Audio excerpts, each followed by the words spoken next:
어렵고 복잡한 뉴스를 쉽고 재밌게 만나는 알고팡보고팡 팡팡뉴스 시간입니다. 오늘도 제주투데이의 주수진 기자와 함께하는데요. 첫 번째 키워드 바로 만나봅니다. 소송의 목적, 어떤 소식인가요? 네, 제주도에 국내 첫 영리병원이 들어설 뻔했죠. 네. 이 말만 들어도 다들 어떤 병원인지 짐작하실 텐데요. 바로 녹지국제병원. 오늘 그 병원에 관한 이야기를 준비해봤습니다. 지금은 그 건물과 토지 소유주가 바뀌어 있긴 하지만 작년 6월까지만 해도 이 녹지국제병원은 중국 녹지그룹의 자회사인 녹지제주 헬스케어타운 유한회사가 소유를 했었습니다. 이 회사와 또 제주도 간의 행정소송이 지금 진행 중인데요.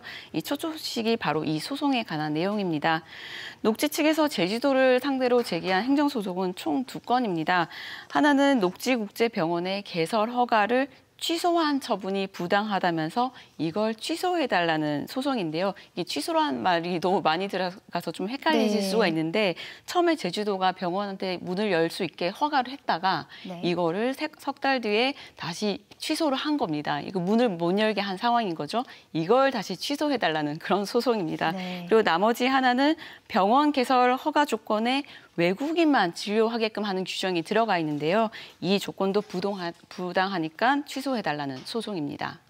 네, 개설 허가 취소 처분을 취소해달라는 소송에서는 지난 1월에 대법원이 녹지 측의 손을 들어줬죠? 예, 그렇습니다. 당시 법원은 제주도가 병원 개설 허가를 취소한 것이 위법하다고 판단을 했습니다. 그러면 녹지가 다시 또 영리병원 문을 열 수 있는 게 아니냐 이런 우려를 많이 하셨을 건데요. 다행히 그건 아닙니다. 그 외국인이 영리병원을 운영할 수 있게 하는 조항이 제주도 특별법에 있습니다. 사실 국내 의료법에는 영리병원 운영을 전면적으로 금지하고 있고요. 그 지금 녹지국제병원 건물과 토지가 모두 국내 법인에 매각이 된 상황입니다. 그렇기 때문에 녹지국제병원 그 자체로는 영리병원을 지금 운영될 수가 없는 상황이고요. 그리고 우리나라 의료법상 그 병원의 건물과 토지를 소유하지 않으면 의료기관을 개설할 수 없도록 하고 있습니다. 이게 무슨 말이냐면 녹지 측이 이제 병원 문을 열고 싶어서 이 건물과 토지를 빌려서 혹시 운영할 수 있느냐, 그럴 가능성은 없다는 겁니다. 네, 특별법이나 의료법에 따르면 영리병원을 운영할 수 있는 조건이 안 되기 때문에 문을 열 수 없다는 말이군요. 예, 그렇습니다. 그래서 영리병원 물꼬가 트이는 거 아니냐 그런 걱정은 잠시 접어두셔도 될 것 같고요. 그런데 지금 진행 중인 소송이 하나 더 있다고 했는데 원희룡 전 제주도지사가 그러니까 제주도가 지난 2018년에 그 병원 측에 개설을 허가하면서 내걸었던 조건이 있습니다. 이 병원에서는 외국인만 진료하게 그러니까 우리나라 사람들은 진료하지 못하도록 그렇게 조건을 걸어놓은 겁니다. 그 원희룡 전 지사는 당시에 이렇게 조건을 내건 그 이유에 대해서 영리병원이 문을 연다고 하더라도 국내 공공의료 체계에 영향을 줄 수 있는 여지를 주지 않겠다. 그래서 원 전 지사는 이거를 신의 한 수라고 표현하기도 했었습니다. 그런데 지금 이 소송이 부당하다고 녹지 측이 이제 제기를 한 겁니다. 네, 기자님 어차피 지금은 이 녹지그룹이 제주에 병원을 개설할 수 없는 상황이잖아요. 그런데 왜 이 개설 허가 조건의 부당함을 따지는 소송을 낸 거죠? 예, 그래서 많이 언론이나 많은 분들이 이 부분에 대해서 좀 의문을 가지시고 계신데요. 녹지의 진짜 의도, 그 손해에 대한 이야기를 하려고 오늘 이 키워드를 소송의 목적이라고 제가 이름을 붙여봤습니다. 이겨도 별 이득이 없는 소송전을 왜 굳이 진행하느냐. 관계자들은 앞으로 녹지가 제주도를 상대로 또 제기할 손해배상 소송에서 유리한 고지를 선점하기 위한 게 진짜 목적일 거라고 분석을 하고 있습니다.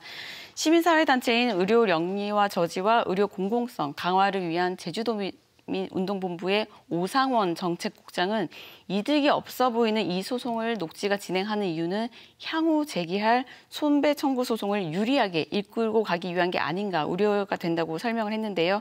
실제로 녹지는 예전부터 손해배상 소송을 청구하겠다고 공공연히 밝혀왔었습니다.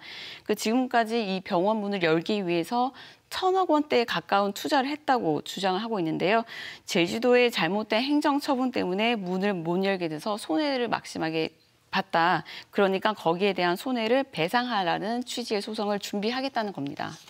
네, 원희룡 전 지사가 조건부 개설 허가 카드를 꺼냈던 배경 중에 하나가 개설을 불허할 경우에 1,000억 원에 이르는 손해배상 책임을 물어야 해서였는데요. 그런데 이게 녹지 측에서는 억울한 부분이 있다고 주장을 하고 있군요. 예, 그렇습니다. 사실 원 전 지사는 그 얘기를 하면서 그 1,000억 원이 결국엔 도민 혈세로 나가야 하는 돈이기 때문에 그걸 또 강조를 했었는데요. 녹지에선 지난 8일에 진행됐던 소송 재판 심리에서도 같은 주장을 했습니다. 이 자리에서 녹지는 제주도가 지난 10년간의 영리병원 도입을 추진하다가 또 입장을 바꾸고 그러다가 공론조사 결과까지 뒤집으면서 허가를 내주면서도 그 사실상 운영하기 힘들도록 조건을 내세워서 결국은 자기들이 비용적으로 큰 피해를 봤다는 주장입니다. 녹지그룹의 입장에서는 애초에 영리병원은 안 된다고 했으면 됐을 텐데 이걸 10년 동안 질질 끌더니 조건부 개설 허가를 냈고 결국 문을 못 열게 만들었다 이렇게 요약이 되네요. 이 소송에서마저 진다면 원희룡 전 지사의 신의 한 수가 악수로 바뀔 수 있겠네요.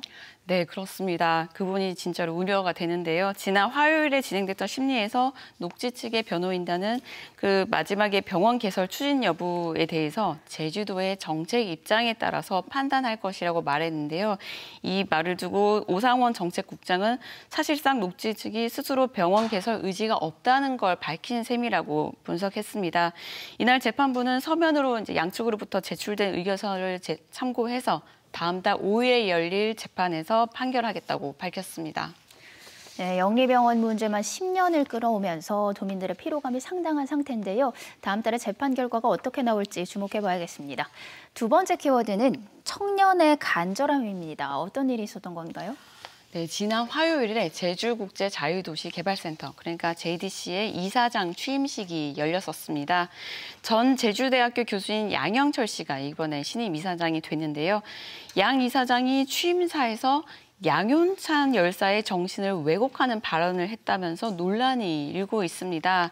양윤찬 열사는 30년 전에 제주도의 대규모 관광 개발 계획을 담고 있던 제주도 개발 특별법이 만들어지려는 걸 막아야 한다며 스스로 산화한 인물입니다. 네.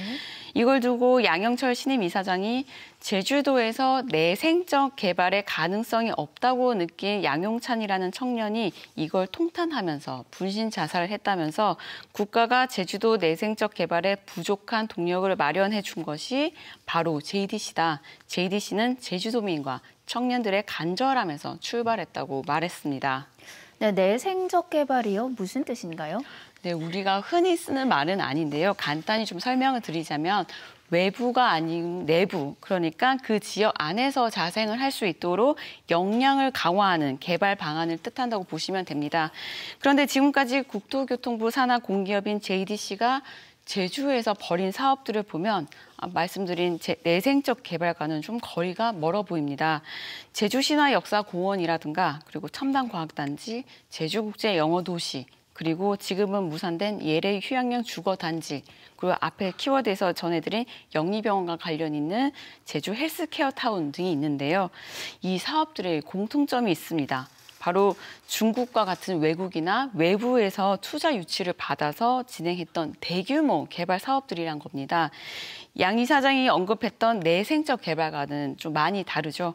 양윤천 열사가 살아있었다면 아마 반대했을 사업들입니다. 네. 이 양 이사장 발언에 대한 후폭풍이 거센 것 같습니다. 기자님, 특히 이 관련 시민사회 단체가 양 이사장 발언에 대해서 강하게 비판하고 있다고요? 예, 어제 양용찬 열사 추모 사업회가 관련해서 성명을 냈는데요.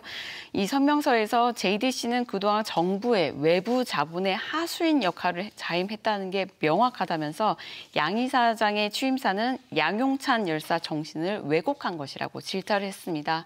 그러면서 이사장에게 즉각 사죄할 것과 그리고 JDC의 지금까지 벌인 사업이나 향후 벌일 계획들에 대해서 비판적으로 검토를 해야 한다고 또 촉구를 했습니다. 네, 이 논란에 대해서 양영철 이사장은 아직 말을 아끼는 상황입니다. 논란이 더 커지기 전에 입장 표명이 필요해 보입니다. 오늘 소식 여기서 마무리 짓죠. 두 분 고맙습니다. 감사합니다.